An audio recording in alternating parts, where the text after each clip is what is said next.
of one's racial or national past, and this can obviously have some important implications.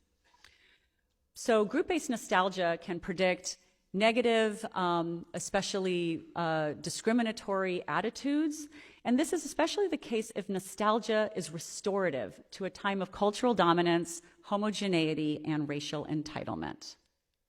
Thank you.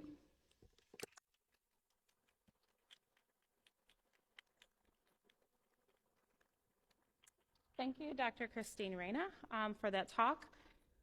Just a reminder, if you came in late, we're going to hold our questions and comments at the very end of the symposium. Also, anytime that you see the QR code on any of the title slides, you're welcome to access our full presentation as well as any measures that were presented here. I saw a few people taking slides, so if you didn't get a chance to get those, just copy that QR code and you will be fine.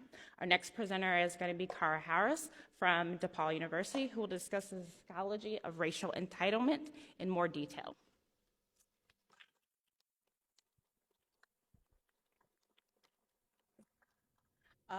Hi guys, so as OB just stated, my name is Cara Harris, and today I'll be discussing entitlement's role in intergroup hostility and white nationalism.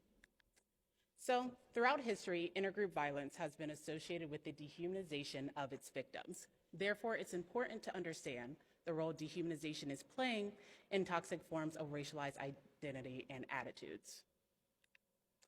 So historically, we can see dehumanization in Blacks in slavery, such as being seen as tools. Even today, Blacks can be referred to as apes. Dehumanization can also be seen through the subjugation of women as sexual objects, as well as immigrants today being seen as vermin that need to be contained, or in the more extreme versions of dehumanization, such as genocide, destroyed. So dehumanization is known as attributing fewer human traits, emotions, and experiences onto a group or an individual. There are two main forms of dehumanization. The first is mechanistic, which represents the view of others as objects, emotionless, or automaton-like. The second is animalistic, which is attributing animal-like traits onto that individual or group. And this is the form that I'll be focusing on today. So some factors that can contribute to animalistic dehumanization is lack of contact, low levels of empathy, and negative stereotypes and distorted beliefs. What I'll be looking into is the distorted belief that perceiving groups as beneath your own through forms of entitlement. So entitlement refers to a sense of deservedness, self-importance, and expectations to receive special goods or treatment, and it's